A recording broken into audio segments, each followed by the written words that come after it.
Hello friends, आज मैं explain करने वाला हूँ एक बहुत ही कमाल की मूवी जिसका नाम है द रिंग। कहानी की शुरुआत में हम देखते हैं बेका और उसकी फ्रेंड को। उसकी फ्रेंड बेका से कह रही होती है कि बेका, तुमने एक टेप रिकॉर्डर देखा है जो हाल ही में रिलीज हुआ है। जो भी इस टेप रिकॉर्डर को देखता है वह बहुत ही बुरी तरीके से मार जाता है। तभी बेका उसे बताती है कि मैंने इस टेप रिकॉर्डर को हनीमून पर देख रखा है और आज मेरा 7वां दिन है, लेकिन आज तक मैं जिंदा हूँ। तभी उसकी फ्रेंड कहती है कि 7वें दिन ही वो बंदा मरता है। यह सुनने के बाद बेका घबरा जाती है और तभी उसकी टीवी अचानक से अपने आप चलने लगती है और तभी उनमें से एक चुड़ैल निकलती है जो उसे जान से मार देती है। फिर हम देखते हैं एडन और उसकी माँ रेचल को। रेचल एडन को लेने स्कूल गई होती है और तभी उसकी टीचर एडन से कह रही होती है कि बेटा तुम जाओ, अब मैं तुम्हारी मॉम से कुछ बात करूंगी। वह रेचल से कहती है कि वह अजीब सी ड्राइंग कर रहा है, उसका माइंड थोड़ा सा डिस्टर्ब है, तो उससे प्लीज घर पे जाके बात करना। रेचल अपने बेटे के साथ घर पर आती है और वह एडन से बात करती है। तभी एडन कहता है कि बेका मरने वाली है, यह बात मुझे पहले से ही पता थी। यह सुनने के बाद रेचल कहती है कि तुम्हें कैसे पता था। एडन कहता है कि यह उसी ने ही बताया था। फिर रेचल उसे लेके बेका के अंतिम संस्कार में जाती है, जहाँ पर बेका की मॉम रेचल के आगे हाथ पैर जोड़ने लगती है और उससे कहती है कि रेचल प्लीज मेरी मदद करो। मैं चाहती हूँ कि तुम इस बात का पता लगाओ कि बेका की डेथ कैसे हुई। अचानक से एक लड़की रातों रात कैसे इतनी बुरी तरीके से मारी गई। आज तक इस बात का कोई राज नहीं निकला है। प्लीज मैं चाहती हूँ कि तुम यह पता लगाओ। इसके बाद रेचल वहां से निकल जाती है और अपनी रिपोर्टिंग को आगे बढ़ाते हुए जो भी उसके जानने वाले थे वह उन सभी से बात करने के लिए जाती है। फिर हम देखते हैं कि वह उस गेस्ट हाउस में भी जाती है जहां पर कभी बेका रुकी हुई थी। उसी जगह रेचल को भी वह टेप रिकॉर्डर मिलता है और रेचल उस टेप रिकॉर्डर को देखती है। तभी उसके पास कॉल आता है और कॉल पे उससे कहता है तुम्हारे पास 7 दिन है। यह सुनने के बाद रेचल घबरा जाती है और वह नोआ को कॉल करती है। नोआ उसका एक बहुत ही अच्छा फ्रेंड होता है और नोआ को वीडियो कैसेट के बारे में बहुत अच्छी जानकारी होती है। इसलिए हम देखते हैं कि रेचल उसके पास जाती है और उससे कहती है कि तुम यह पता लगाओ कि पहली बार यह टेप रिकॉर्डर कहाँ से बना है। नोआ इस टेप रिकॉर्डर को ट्रैक करने की पूरी कोशिश करता है कि यह आखिर में टेप रिकॉर्डर पहली बार किस जगह से बना है, पर नोआ अपने आप में नाकामयाब रहता है कि इस टेप रिकॉर्डर के जो भी नंबर होते हैं वह टूटे फूटे होते हैं और यह नंबर कभी भी पूरे नहीं हो रहे थे। तभी नोआ की गर्लफ्रेंड उसके पास आती है और यह बात रेचल को अच्छी नहीं लगती। इसलिए रेचल उसके पास से फौरन उठ कर चली जाती है और उससे कहती है कि मुझे तुम्हारी कोई मदद नहीं चाहिए। फिर वह बेका की उस फ्रेंड से मिलने के लिए जाती है जो बेका के साथ उस आखिरी रात में थी। वह उससे बातचीत करती है लेकिन उससे कुछ खास जानकारी उसे पता नहीं चलती। फिर हम देखते हैं वह टेप रिकॉर्डर को छोटी छोटी प्रिंट ले रही होती है, लेकिन तभी अजीब सी हरकत होती है कि टेप रिकॉर्डर के अंदर से मक्खियाँ बाहर आने लगती हैं, जिससे कि वह घबरा जाती है और टेप रिकॉर्डर वहीं पर बंद कर देती है। फिर वह जाकर एक पुराने आर्टिकल को पढ़ती है जिसमें कि समार नाम की लड़की का जिक्र होता है। यह लड़की कोई और नहीं बल्कि वही लड़की होती है जो उस टेप रिकॉर्डर में होती है। इसलिए वह उसके बारे में पूरी जानकारी चाहती थी, लेकिन आज 5वां दिन था इसलिए इसकी तबीयत काफ़ी बिगड़ जाती है। तभी एडन को नींद नहीं आ रही होती है और वो भी वह उस टेप रिकॉर्डर को प्ले करके देख लेता है। इस बात से काफ़ी ज़्यादा रेचल घबरा जाती है और तभी वह नोआ को कॉल करती है और उससे कहती है तुम एडन से बात करना चाहोगे।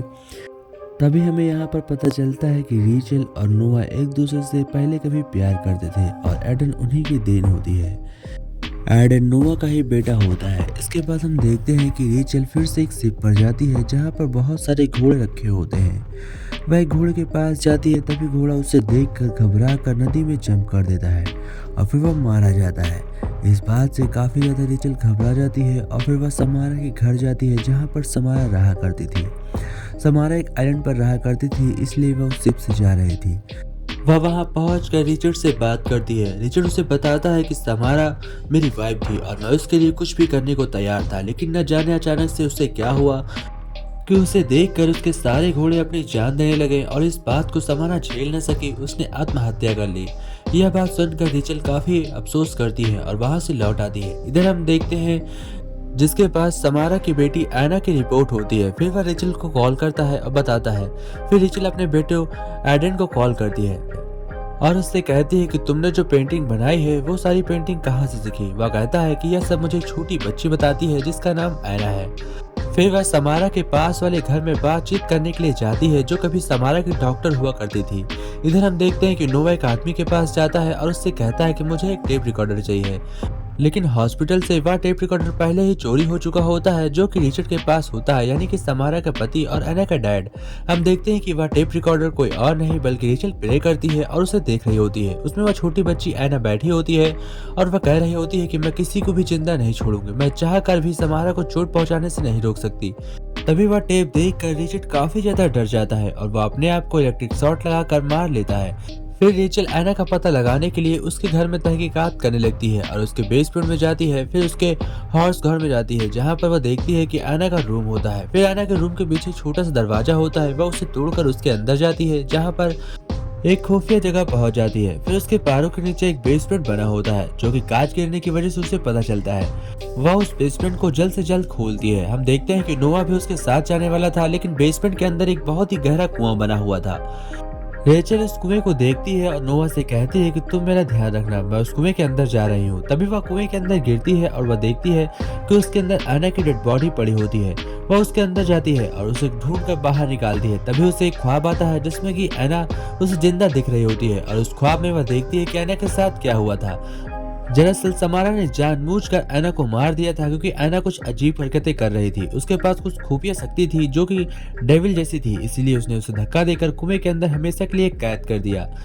लेकिन इसके बाद भी एना उन सभी को तंग करते रही जो उसके टेप रिकॉर्डर देखते थे। इसी वजह से समारा ने आत्महत्या कर ली, क्योंकि वह परेशान हो गई थी इन सभी चीजों से।